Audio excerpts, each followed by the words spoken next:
Hi friends, welcome to our YouTube channel Unique Tech Support. As like in previous videos, we have studied about a different kind of relays, sensors and how to design the power supply. In this video, we are going to study and interface a hardware part of the sensor to the Arduino controller, and we are going to program. And in this video, it has been divided in three parts.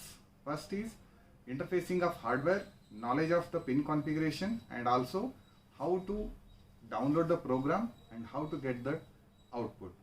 And for this video, it is very important that to know the knowledge of how the power supplies are designed, what are the sensors, and how to interface the relay.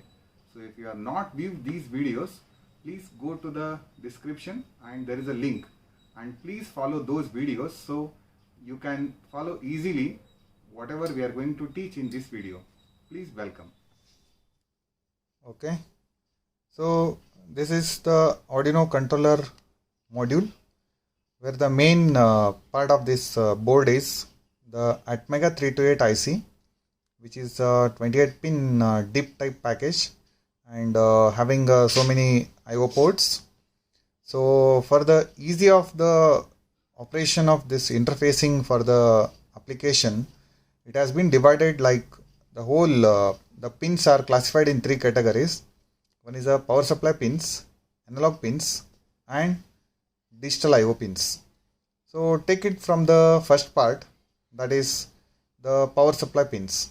So here we can get DC 5 volt, 3.3 volt and even the ground pins, and this is written as the power here. And next part is the section is the analog pins. So we can get it here A0, A1, A2, A3, A4 and A5. That's nothing but around 6 analog pins are there, and along with that there are from 0 to around 13. So that's nothing but this many number of digital IO pins we can get. Among these, pin number 0 and 1, these are stand for TX and RX for the further communication to any of the communication based UART devices. And also we have some PWM pins here. So the role of pulse width modulation pins for the purpose of deciding a duty cycle in motor control circuits, LED brightness and all. As we can see, pin number 3, pin number 5, pin number 6, pin number 9, 10 and 11. These are having a special kind of a marking. So this is useful to take it as the pulse width modulation pins. So we can configure all these pins as a digital IO pins. IO stand for here input as well as output. As we can see, this is provided with a support of crystal of 16 megahertz, and there is an inbuilt 5 volt regulator. There is a power supply connector. As we can put it with an adapter of 9 volt or 12 volt. This is further converted in terms of 5 volt. But this regulator has got a limitation of some particular amount of current. So we cannot connect heavy loads like a motor or something directly from the 5 volt pin of this controller. That's why in case if you are using a simple interfacing sensors or LCD module or something, we can use this 5 volt. And in case if your device required a heavy current and we have to go for the external power supply, that already I explained in my previous videos of how to design the power supply. And here along with this we have a reset switch. The role of this switch is to initialize the microcontroller. And here we have a USB type C connector, and there is a USB interfacing IC. This is a CP2102. That's nothing but it is a serial USB driver which can provide a TX and RX signal to the microcontroller. So now let us take because without knowing the pin configuration and operation of the controller, it's very difficult to interface the controlling board. So that's why now whatever the example I'm going to show you, how to interface this one and how to dump the program, I'll explain. Yes, this is our light dependent register.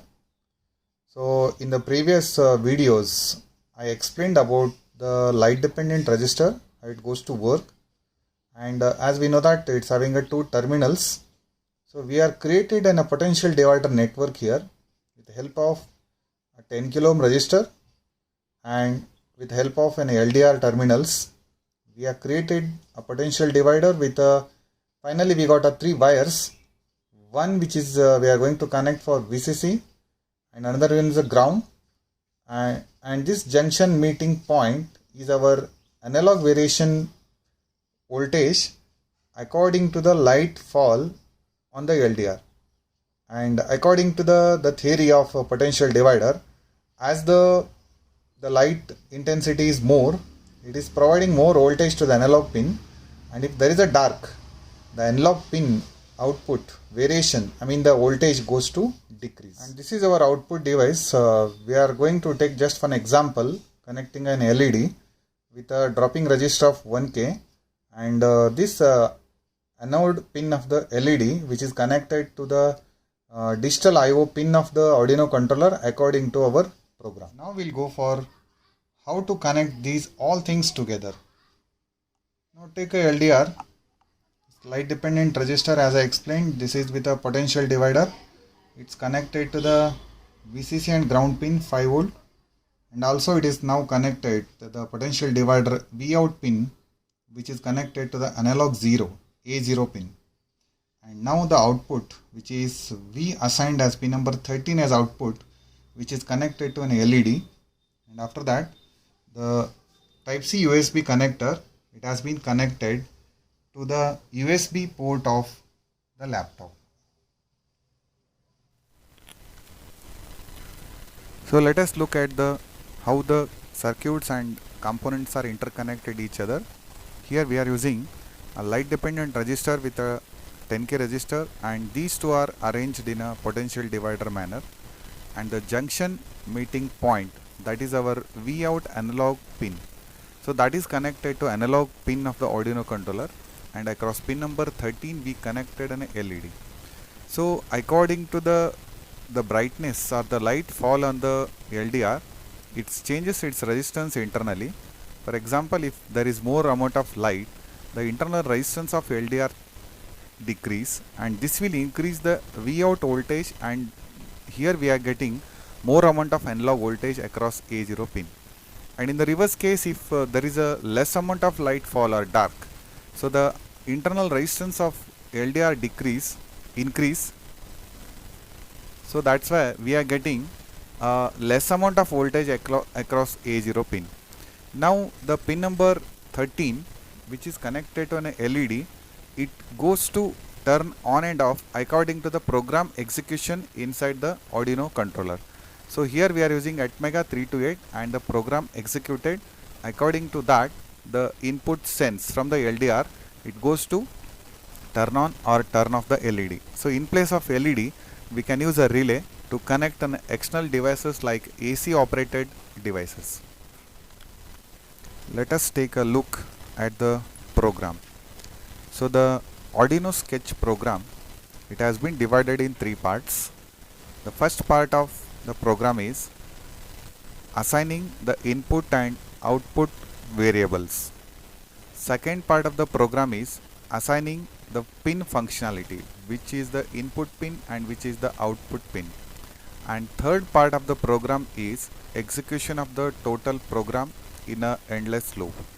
So let us take an example, like we are assigning LED 1, that's nothing but our output int LED, that is connected across pin number 13. This is we assign as an output pin, and input pin A0, that is we are assigning LDR as a variable name A0, and we are storing some temporary values inside this variable LDR value. So under the wide setup, we have to assign what are the pin functionality of these pins. As according to this pin mode, LED 1 is our output and LDR is our input, and we are assigning one more functionality here to display the values which are provided at the analog pin, that is done with the serial begin pin, and in the under the wide loop. So whatever the values which are stored in this temporary variable register, and this is going to read from the analog read function of the LDR pin. So now these values we are go on continuous print under the serial monitor window, and we are just creating a small delay, and afterwards we are running a if condition. So in a if condition, we just, for example, we assigned a LDR value, and if a LDR value is greater than 100, So then we are going to write a digital write function and where we run the LED. So in the case of if the LDR values are less than 100, that's nothing but if there is a dark condition, this function will execute, and if there is a more amount of light, so then automatically the else case will execute and it will turn off the LED. And this is Arduino 1.8.5, the sketch program, and here we can assign the functionality as this is the first arrow mark which indicates the compilation of program, and the second arrow this is indicates how to upload the programs. Okay, let us move the final execution of a result. So we connected a sensor. So the light is on, and here as the more amount of light fall on the LDR, with help of external mobile torch we are doing that operation. So because of falling more light, and the else case part execute and makes the LED to off. As the same thing we can observe in the serial window of this software. So where we can go for serial window, as you can see the value is coming out, it is less than 100. Because of that the LED is off, and as I move, when I remove the LED torch, mobile torch, so the LED goes automatically on, and here in this case the if case is executed. As this thing we can take it in the serial window, the values appear on the analog A0 pin of the Arduino, that is more than 100, that's we are getting around 300 values here. So because of that the LED is on and the output goes turn on. So in place of LED we can use the relays. With the help of relays it is possible we can able to control the action of the 230 AC or any operated voltage which requires more than or the some different voltage other than 5 volt. Thanks for watching this video. So here we have studied how to interface the Arduino controllers with the sensors, and in the upcoming videos we are going to cover what are the methods to interface IoT modules which is based on ESP8266, and also we are going to explain what is the role of IoT and how to interface the cloud computing programming. And if you are not subscribed our channel, please subscribe our channel and like and comment any questions related to